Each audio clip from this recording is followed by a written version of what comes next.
Hello दोस्तों, आपका डर कैफे में स्वागत है।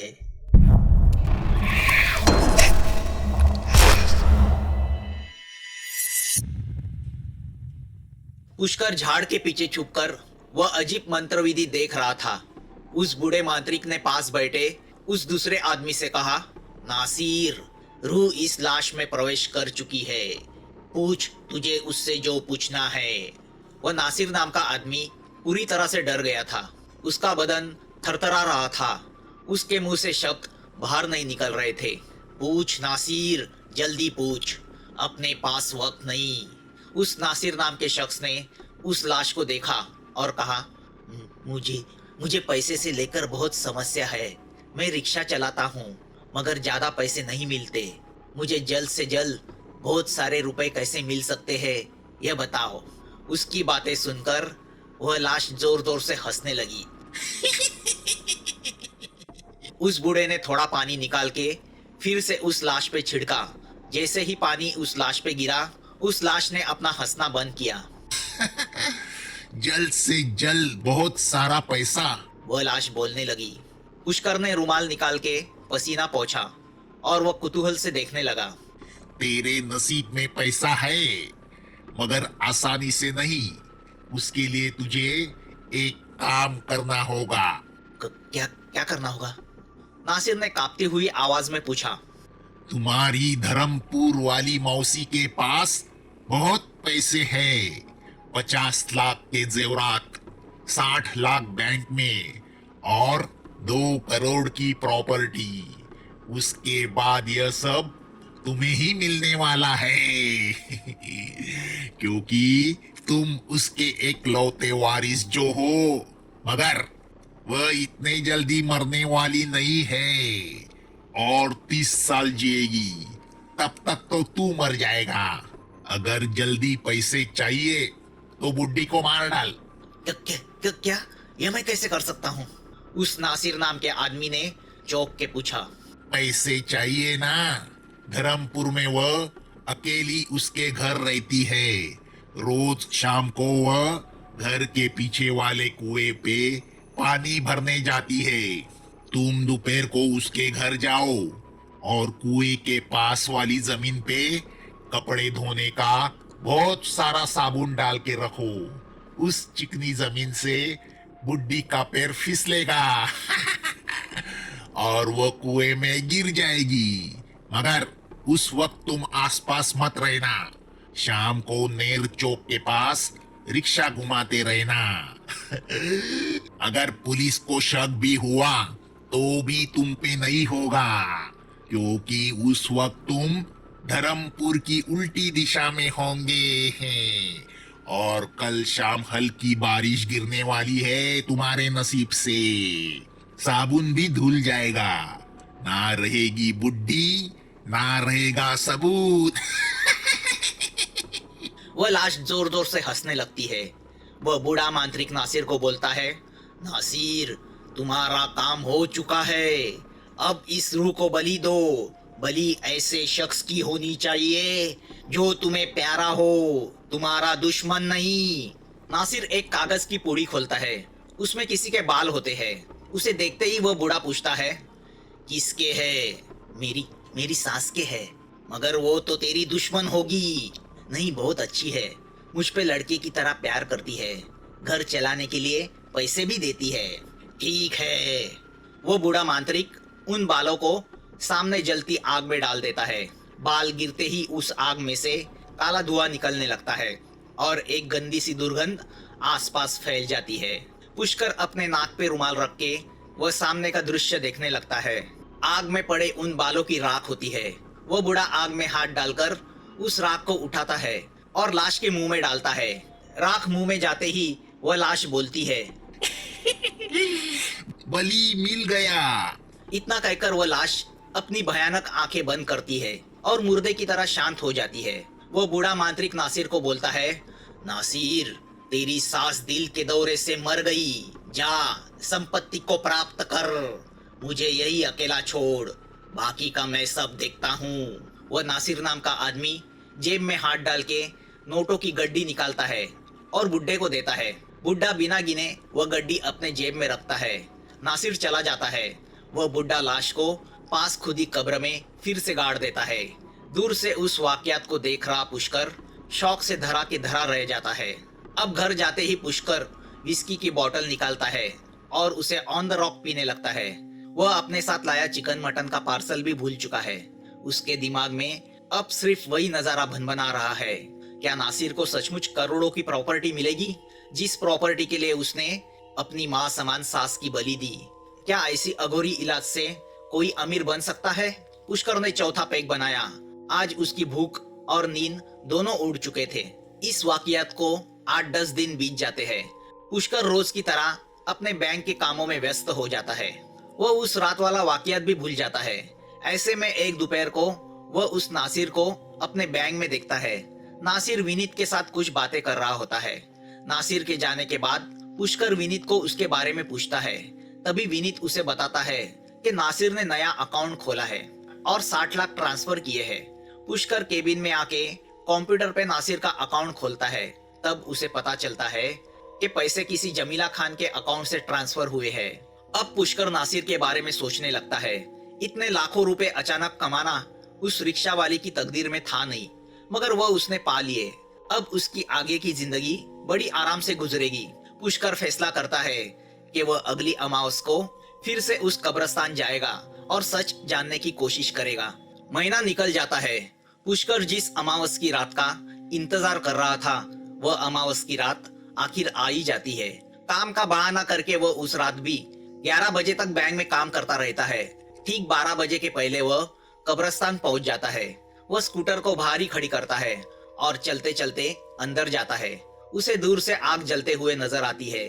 वह समझ जाता है कि वह बूढ़ा मांत्रिक वहीं पे है। आज क्या देखने को मिलेगा? इसी सोच में पुष्कर झाड़ के पीछे छुप जाता है और सामने का नजारा देखने लगता है। आज उस बूढ़े के साथ कोई दूसरा आदमी बैठा है और सामने किसी औरत की लाश पड़ी है। उस पर सफेद चादर रखी है। वह बूढ़ा मांत्रिक वही पिछली बार वाली प्रक्रिया करता है। उस औरत के माथे पे मोमबत्ती रखता है जो बुझ जाती है। धीरे धीरे उस लाश में हलचल पैदा होती है। लाश हाथ हिलाना शुरू करती है। वह बूढ़ा हवा में हाथ उठा के ललकारने लगता है। उसकी उस ललकार की आवाज पूरे कब्रिस्तान में गूंजने लगती है। अचानक उस औरत की लाश आंखें खोलती है। उसकी आंख की पुतली सफेद है। वह लाश अजीब सी आवाज करने लगती है। वह मांत्रिक काली विभूति लाश के मुंह में डालता है। उस लाश में रूह आ जाती है। बोल हरिया, तुझे जो पूछना है इस रूह को पूछ। हरिया डरते हुए पूछता है, मैं लकड़े की वखार में काम करता हूँ। बहुत मेहनत करता हूँ, मगर पैसे नहीं मिलते। बहुत सारे पैसे मिलने का कोई रास्ता बताओ। पैसे मेहनत से अमीर नहीं बना जा सकता। नहीं तो लोहार और रास्ता खोदने वाले मजदूर दुनिया में सबसे ज्यादा अमीर होते। तुम्हारी वखार में अब्दुल नाम का आदमी है? वह औरत की लाश पूछती है। हाँ है। मालिक के खास मर्जी वाला है। हरिया आश्चर्यचकित होके बोलता है। उसे जुए की आदत है? हाँ है। शराब की आदत है? हाँ है। और उसके पास पैसे भी नहीं टिकते। हाँ, मगर उसका क्या? हरिया परेशान होके पूछता है। पगले, बराबर से सुन। तेरे मालिक असलम शेख ने लकड़ा खरीदी करने के लिए 2 करोड़ की कैश को उसके ऑफिस में रखा है। वह तू निकाल ले। वह कैसे मुमकिन है? वो तो हमेशा उसके आसपास ही होता है। अबे गधे, दिन में नहीं, रात को। वह लाश गुस्से से बोलती है। मगर रात को वह अब्दुल वखार में ही रहता है और तिजोरी के नंबर मुझे पता नहीं।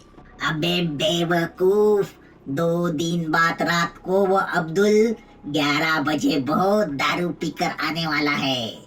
उसे किसी बात का होश नहीं होगा। तब तू वखार में जा और तिजोरी खोल।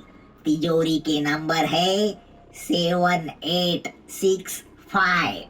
अंदर 2 करोड़ है।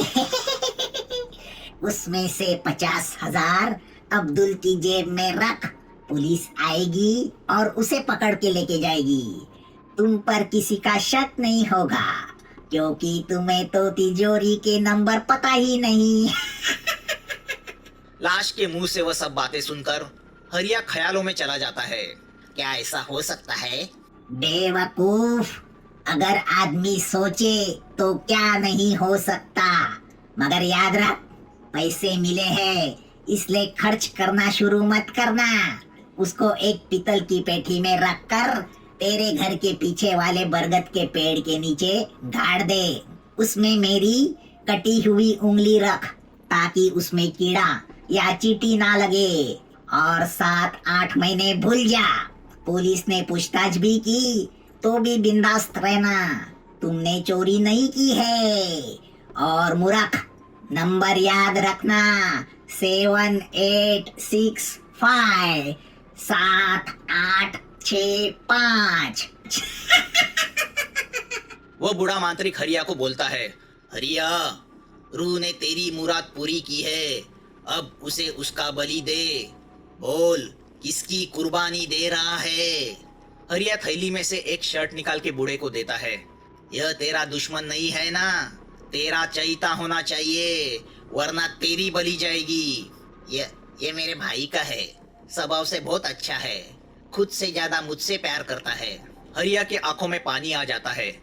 वह बूढ़ा एक पल हरिया को देखता है और उसके हाथ से शर्ट लेता है।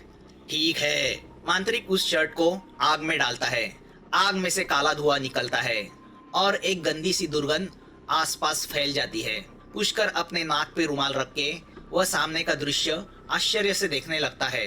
वो बूढ़ा मांत्रिक आग में हाथ डाल के उस शर्ट की राख को उठाता है और उस औरत की लाश के मुंह में डालता है। वह लाश उस राख को चाट जाती है और बोलती है, बलि मिल गया। इतना बोल के वह अपनी आंखें बंद करती है और शांत हो जाती है। वो बूढ़ा मांत्रिक उस लाश की एक उंगली काट के हरिया को देता है और बोलता है, जा हरिया, तेरा काम हो गया, मेरा काम बाकी है। हरिया उसको देखता है और दबी हुई आवाज में बोलता है, मगर मेरा भाई, वह दिल के दौरे से मर गया। क्या? हरिया शॉक हो जाता है। बूढ़ा उसे नफरत से देखता है और बोलता है, जा घर जा और उसका अंतिम संस्कार कर। हरिया पागल की तरह उसे देखता है और पैसों की थैली उस बूढ़े के हवाले करता है और मोटरसाइकिल से तेजी से गांव की तरफ निकल पड़ता है। उसके जाते ही वह बूढ़ा लाश को फिर से कब्र में गाड़ देता है और अपना सामान बटोर के वहां से निकल पड़ता है। अब पुष्कर उसका पीछा करने लगता है। चारों ओर अमावस का घना अंधेरा छाया हुआ है। ऊपर से उस बूढ़े ने काले कपड़े पहने हुए है। पुष्कर दबे पांव उसके पीछे जाता है। वह मन में सोच रहा है, यह बूढ़ा बहुत अमीर आदमी होगा। जिन लोगों की तमन्ना वो पूरी करता है, वह हर कोई उसे पैसों की गड्डियां देके चला जाता है। तभी चलते चलते वह बूढ़ा एक जगह रुक जाता है और एक बिल्डिंग के गेट से अंदर जाता है। उस बिल्डिंग के सामने एक पेटी रखी हुई है। वह बूढ़ा अपनी झोली में से नोटों की वह गड्डियां निकाल के उस पेटी में डालता है। पुष्कर आश्चर्य से उसकी हरकतें देखने लगता है। वह गर्दन उठा के इमारत पे लिखा नाम पढ़ता है। वहाँ लिखा होता है, निर्मल अनाथ आश्रम। अब पुष्कर उस बूढ़े के पीछे चलने लगता है। वह सोचता है, बूढ़े को जितने पैसे मिले वह सब के सब उसने अनाथ आश्रम को दान में दे दिए। इसका मतलब उसके पास पहले से ही बहुत सारे पैसे होंगे। चलते चलते वो बूढ़ा एक झोपड़ी के पास पहुंच जाता है। वह झोपड़ी में जाता है। पुष्कर झोपड़ी में झांक के देखता है। वह बूढ़ा चाबुक निकाल के खुद को मारने लगता है। उसके बदन पे पहले से चाबुक के बहुत सारे निशान पड़े हैं। रोज चाबुक की मार खाने से उसकी चमड़ी जानवर की तरह काली पड़ चुकी है। जैसे जैसे गिनती बढ़ती है, उसकी चमड़ी से खून बहने लगता है। लगभग 50 फटके मारने के बाद वह चाबुक रखता है और पानी पी के सो जाता है। वह देख के पुष्कर को कमाल की हैरत होती है। वो बूढ़ा जिसने इतने पैसे कमाए, मगर वो उसने सब एक अनाथ आश्रम को दे दिए और खुद एक झोपड़ी में रहकर अपने बदन पे कोड़े बरसा के सिर्फ पानी पी के सो गया। पुष्कर काफी देर बाहर खड़ा रहता है। जब उसे पुष्टि हो जाती है कि वो वहीं पे रहता है, तो पुष्कर वहां से निकल जाता है। घर में आके विस्की पीते पीते पुष्कर यही सोचता है, उस मांत्रिक के पास लोगों को अमीर बनाने की सिद्धि है, मगर वह उसे खुद के लिए इस्तेमाल नहीं करता। वो खुद फटे हाल रहता है, फिर वो लोगों से पैसे क्यों लेता है? मगर अब रह रहे के पुष्कर के दिमाग में भी यह बात घर कर लेती है कि अमीर बनने के लिए उसे भी एक बार इस अघोरी रास्ते पे जाके देखना चाहिए। मगर बलि दे तो किसका दे? दोस्तों, यह पार्ट यही खत्म होता है। इस कहानी का अगला पार्ट जल्द आपके सामने आ जाएगा। अगर आपको यह कहानी अच्छी लगी हो तो प्लीज इस चैनल को सब्सक्राइब कीजिए। आपके कमेंट्स का हमें इंतजार रहेगा और नोटिफिकेशन के लिए बेल आइकन दबाना मत भूलना। जल्द मिलेंगे एक नए डर के साथ। Thanks for watching.